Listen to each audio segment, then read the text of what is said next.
नमस्कार दोस्तों, आप सभी का स्वागत है हमारे चैनल पर। मैं आप लोगों को दो ऐसे पेड़ों के बारे में बताऊंगा जिनको भूल करके भी अपने घर पर लगा मत लेना। जी हाँ दोस्तों, यह ऐसे पेड़ हैं जिनको लगाने से आप स्वयं अपने घर में मुसीबत को दावत दोगे। कहने का अर्थ है कि आप अपने घर में स्वयं इन दो पेड़ों को लगा करके परेशानी को बुलाओगे। तो दोस्तों पूरी जानकारी देंगे, बने रहें हमारे साथ, क्योंकि दोस्तों यह जानकारी बहुत अच्छी होने वाली है और आपके बहुत काम आएगी। और दोस्तों इस वीडियो को पूरा और आखिरी तक देखिएगा, अंत तक देखिएगा यदि आप इन गलतियों से बचना चाहते हैं। जी हाँ दोस्तों, ऐसे दो पेड़ जिनको आप कभी भूल करके भी गलती से अपने घर के पास ना लगाना और ना ही अपने घर में या आंगन में ना लगाना, नहीं तो आप बहुत पछताओगे। तो आज हम आपको ऐसे ही दो नकारात्मक पेड़ों के बारे में बताने जा रहे हैं जिनको घर में लगाने से नकारात्मक ऊर्जा का वास होता है तथा आपके घर में लोग जो है बीमार रहते हैं और कोई ना कोई परेशानी बनी रहती है। तो चलिए मैं आपको बताता हूं वह दो पेड़ कौन से। लेकिन आप सभी से अनुरोध है, मेरी इस वीडियो को पूरा आखिरी तक देखिएगा, तभी आपके समझ में आएगा, अन्यथा कुछ समझ में नहीं आएगा। क्योंकि दोस्तों जब तक आप इस वीडियो को विधि विधान से अच्छे से नहीं समझोगे तो भैया दिमाग में कुछ पल्ले नहीं पड़ेगा कि मैं क्या कहना चाह रहा हूँ और आपको क्या समझाना चाह रहा हूँ। तो दोस्तों इस वीडियो को अंत तक देखें। तो दोस्तों सबसे बड़ी बात ये कि जो मैं जानकारी देने जा रहा हूँ यह जानकारी तांत्रिक ग्रंथों के अनुसार है। जी हाँ दोस्तों, यह जानकारी अपने आप में इतनी अभूतपूर्व है कि आप सुन करके हैरान हो जाओगे। जी हाँ दोस्तों, तो लेकिन इससे पहले हम आपको जानकारी बताएं तो सबसे पहले आप हमारे चैनल को सब्सक्राइब कर लीजिए और घंटी को भी सही प्रकार से दबा लीजिए, क्योंकि हम अपने चैनल के माध्यम से ऐसी ही रहस्यमय जानकारियां लाते रहते हैं जो आपके ज्ञान में वृद्धि करती है। और हमारे वीडियो को लाइक करना मत भूलिएगा। तो दोस्तों चलिए हम शुरू करते हैं। लेकिन दोस्तों मैंने जैसा आपको बताया कि ये दो पेड़ बिल्कुल भी अपने घर के पास या घर के आंगन में घर में ना लगाएं, नहीं तो दोस्तों ये दो पेड़ को लगाने से आपके घर में भूत प्रेत आकर्षित होते हैं। तो दोस्तों इसलिए आपको जागरूक करने के लिए चीज़ें मैं बता रहा हूँ। दोस्तों ये दो पेड़ हैं, इमली का पेड़ और जो दूसरा पेड़ है वो है बेर का पेड़। जी हाँ दोस्तों, आपको इमली और बेर का पेड़ अपने घर या आंगन में या फिर अपने बरामदे में या फिर अपने घर के अगल बगल या घर के थोड़ी पास में नहीं लगाना है। इसको हमेशा जो है इस पेड़ को लगाइए खेतों में लगाइए, ठीक है, या अपने घर से थोड़ी दूर लगाइए, तालाब के पास लगाइए, नदियों के पास लगाइए, रोड के किनारे लगाइए। लेकिन दोस्तों इस पेड़ को आप जो है गलती से भी अपने घर में, घर के आंगन में, बरामदे में, घर के बगल में, घर के अन्य जगहों पर मत लगाइएगा। जी हाँ दोस्तों, नहीं तो आपको स्वयं इसका नुकसान उठाना पड़ेगा। आप स्वयं अपने घर में निमंत्रण को दोगे। जी हाँ दोस्तों, क्योंकि दोस्तों पहली बात ऑक्सीजन की कमी होती है। जी हाँ दोस्तों, यह जो पेड़ होता है यह दोस्तों क्या करता है कि ये ऑक्सीजन बहुत कम देता है। जी हाँ दोस्तों, और कार्बन डाइऑक्साइड भारी मात्रा में छोड़ता है। साथ ही साथ दोस्तों इस पेड़ में एक अजीब सी ऊर्जा का वास होता है, एक अजीब सी नकारात्मक ऊर्जा का वास होता है जो कि अच्छे विद्वान को भी चकमा दे देती है। जी हाँ दोस्तों आज के टाइम पर कोई भी मनुष्य कैसी भी राय दे, किंतु दोस्तों ये दो पेड़ों को नहीं लगाना चाहिए और ना ही इन पेड़ों के नीचे बैठ करके कोई योग प्राणायाम नहीं करनी चाहिए। जी हाँ दोस्तों, हाँ यदि आप कोई तांत्रिक साधना कर रहे हैं तो आप इन दोनों पेड़ों का प्रयोग कर सकते हैं।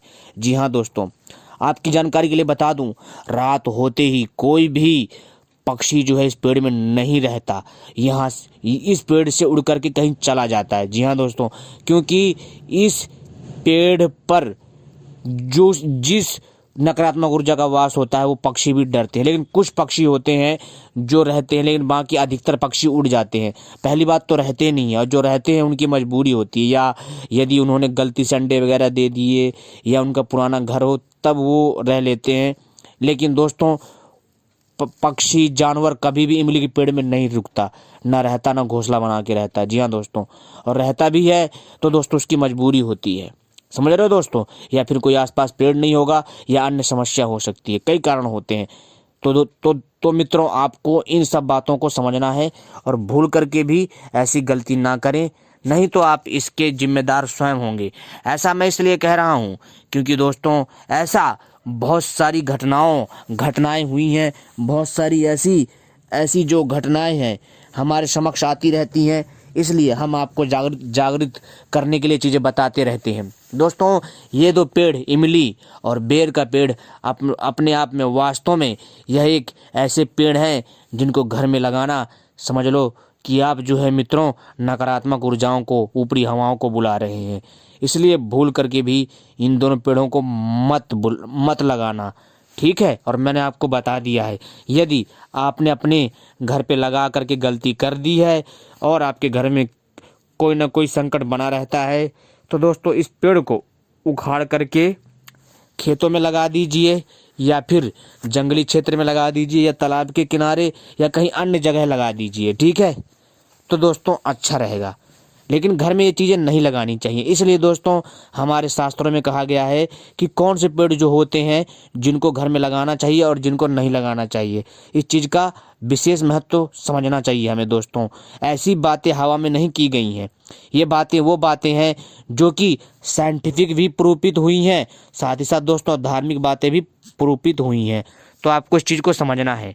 लेकिन दोस्तों बहुत सारे भाई बंधुओं के मन में सवाल होगा कि बेर के पेड़ में तो फल भी लगते हैं, हम उसे क्यों खाते हैं? अगर ऐसी बात है तो भाई देखो, कुछ चीज़ें ऐसी होती हैं जो कि दोस्तों प्रकृति के दायरे में रहे तो ठीक है, लेकिन यदि आप उसको, जी हाँ दोस्तों, यदि आप उसको जो है ना एक अलग वे में लेकर जाओगे ना तो फिर वो ठीक नहीं होती है। उसको जो है आप खुला रहने दो। जी हाँ दोस्त, कोई भी चीज़ होता है उसको खुला रहने दो, क्योंकि इनमें जो ऊर्जा होती है उसको पसंद नहीं है, वो खुला रहना चाहती है वो ऊर्जा, ठीक है। आप उसके फल खाओगे, लोग लगाते भी हैं, खाओ, कोई दिक्कत नहीं, उससे कोई इशू नहीं है। लेकिन दोस्तों हमेशा जो है इनको अपने आसपास नहीं लगाना चाहिए। जी हाँ, फल तो टूट करके यहाँ वहाँ चला जाता है, लेकिन जो पेड़ होता है जहाँ वो विद्यमान होता है वहाँ एक स्थान बन जाता है। फल से कोई मतलब नहीं, समझ रहे हो मेरी बात? हाँ, इस चीज़ का ध्यान रखिएगा। और इमली का जो पेड़ होता है उसमें भी इमली लगती है, उसको भी लोग खाते हैं, खाना चाहिए, कोई फल में कोई वो नहीं है, समझ रहे हो मेरी बात? लेकिन दोस्तों आपकी जानकारी के लिए बता दूं, ज़्यादा इमली खाने से घुटनों में दर्द बना रहता है, हड्डी की कमजोरी आती है, बहुत सारी समस्याएं भी पैदा होती हैं। इसलिए कोई भी चीज़ भी समझ लीजिए कि लिमिट से ज़्यादा मत कीजिए। लेकिन दोस्तों ये बात सत्य है कि कभी भी गलती से भी ये दो पेड़ यदि आपने घर पे लगा लिया है या आपके आसपास लगे हैं तो कोई ना कोई घटनाएं घटित होती रहेंगी, आपको कुछ ना कुछ परेशानी होती रहेगी। तो इसलिए इस चीज़ का ध्यान रखिए, क्योंकि दोस्तों यह जो मैं जानकारी दे रहा हूँ, यह जानकारी स्वयं मैंने एक संत के मुंह से सुनी थी और यही जानकारी मैं आपको प्रोवाइड करवा रहा हूँ। उन संतों ने मुझे बताया और वो जानकारी मैं अपने प्यारे दर्शकों के लिए लेकर के आया हूँ और वही जानकारी दे रहा हूँ। उम्मीद करता हूँ ये जानकारी पसंद आई होगी। जी हाँ दोस्तों, लेकिन यदि आप तांत्रिक साधना करना चाहते हैं तो आप इन पेड़ों के नीचे बैठ करके तांत्रिक साधना करिए, जल्दी सफल होगी। तो उम्मीद करता हूँ ये जानकारी पसंद आई होगी। आपने वीडियो देखी, आपका बहुत बहुत आभार, धन्यवाद, जय हिंद। मिलते हैं अगली वीडियो में, तब तक के लिए नमस्कार। होशियार रहिए, खबरदार रहिए, सावधान रहिए और लोगों के मायाजाल से बचते रहिए। तो मिलते हैं फिर अगली वीडियो में, तब तक के लिए नमस्कार दोस्तों।